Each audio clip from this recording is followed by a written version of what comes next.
అస్మద్గురుభ్యో నమః. శ్రీమాత్రే నమః. ఆశ్వేజమాసం ప్రారంభమవుతోంది కదా.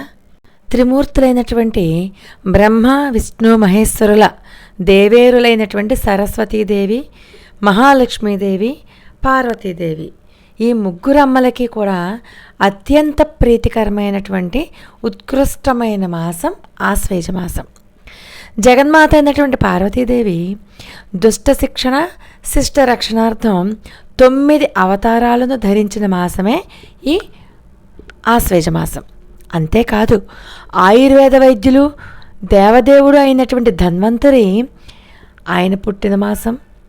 త్రిమతాచార్యులలో ద్వైత సిద్ధాంత ప్రవక్త శ్రీ మధ్వాచార్యులు జన్మించిన మాసము కూడా ఇదే. దుష్ట దానవుడైనటువంటి నరకాసురుడు అంతమొందించబడి ప్రజలందరికీ కూడా ఆనందాల వెలుగులను పంచిన దివ్యమైన మాసం ఈ ఆశ్వేజమాసం. ఈ మాసంలో మొట్టమొదటి 9 రోజులు కూడా దేవీ నవరాత్రులు జరుపుకుంటాం. సంప్రదాయబద్ధంగా పూజ చేయాలి అనుకున్న భక్తులంతా ఏం చేస్తారు? కలశాన్ని పెడతారు, అఖండ దీపం వెలిగిస్తారు.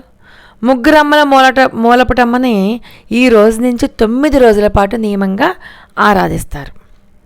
దేవీ పూజను ఆశ్వేజమాసం అష్టమి నవములలో ఎవరైతే దేవీ పూజ చేస్తారో అటువంటి భక్తులకు ఎటువంటి శోకాలు దరిచేరవు.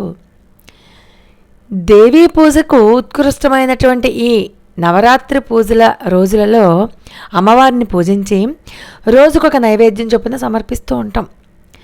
కలశాలు పెట్టలేమండి, అఖండ దీపం వెలిగించలేమండి అని అనుకున్న వాళ్ళు అమ్మవారి పటానికి కానీ అమ్మవారి యొక్క మూర్తికి కానీ ఆఖరికి పుస్తకాలకు కూడా, అంటే సౌందర్య లహరి పుస్తకం ఉంటుంది కదా, లలితా సహస్రనామ పుస్తకం, ఇలాంటి వాటిని పూజిస్తూ స్తోత్ర పారాయణ నామపారాయణ చేస్తూ ఉంటాం. మనం కూడా ఈ దేవీ నవరాత్రులు అన్ని రోజులు కూడా అమ్మవారి యొక్క ప్రతి నామానికి ఉన్నటువంటి మహత్యాన్ని, దానివల్ల మనకి లభించేటటువంటి లాభాన్ని కూడా మనం మహిమని కూడా చెప్పుకోవడానికి ప్రయత్నం చేద్దాం. ఈ రకంగా ఈ దేవీ నవరాత్రులలో అమ్మవారిని ఆరాధించడం వల్ల ఆ దేవి సంతృప్తురాలవడమే కాకుండా దుష్టగ్రహ పీడలు నశించి అమ్మవారి కృపా కటాక్షాలు కలుగుతాయి, దరిద్రం పోయి ఐశ్వర్యం కలుగుతుంది. ఈ మాసంలో సప్తమి రోజున కపిల గోవును పూజించాలని చెప్పి శాస్త్రవచనం. అలాగే పౌర్ణమి నాడు నారదీయ పురాణాన్ని పండితులకు తాంబూలంలో పెట్టి దానం ఇస్తే చాలా మంచిది. పౌర్ణమి నాడు స్త్రీలు జాగరణ చేయడం వల్ల మహాలక్ష్మీదేవి సంతోషించి అష్టైశ్వర్యాలు ప్రసాదిస్తుంది. మనం ప్రతి పౌర్ణమికి కూడా పౌర్ణమి పారాయణ చేసుకుంటూ ఉన్నాం కదా.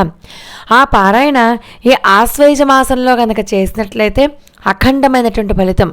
అలాగే కనకధార స్తోత్రం చదివినా కూడా లక్ష్మీదేవి సంతోషిస్తుంది. ఈ నెలలో వచ్చినటువంటి బహుళపక్షంలో చతుర్దశి అమావాస్య, అంటే నరక చతుర్దశి, దీపావళి అమావాస్య, ఈ తిథులలో దీపాలను దేవాలయ ప్రాంగణంలో వెలిగించిన, మఠాలలోనూ సమితులలోనూ అలాగే వీధులు, ఇంటి ముందర, ఇంట్లో ప్రతి చోట కూడా దీపాలు కనుక వెలిగించినట్లయితే పితృదేవతలు సంతృప్తి చెందుతారు.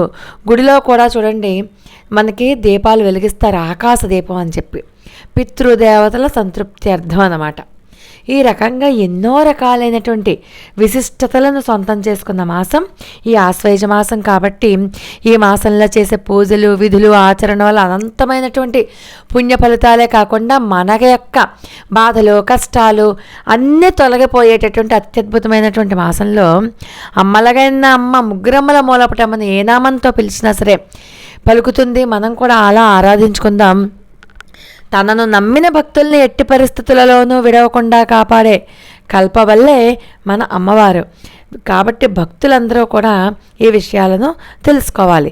అంతేకాదు ముఖ్యంగా ఈ నవరాత్రులు అన్నిట్లోనూ కూడా దుమ్ దుర్గాయే నమః అన్న నామాన్ని నిరంతరము కూడా విడవకుండా నామజపం చేస్తూ ఉండాలి.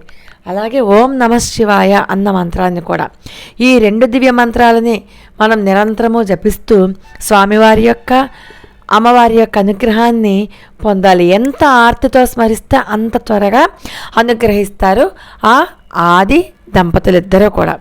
లోకా సమస్త సుఖనాభవంతు. మరి ఒక అద్భుతమైన వీడియోతో మళ్ళీ కలుసుకుందాం. అంతవరకు నమస్కారం.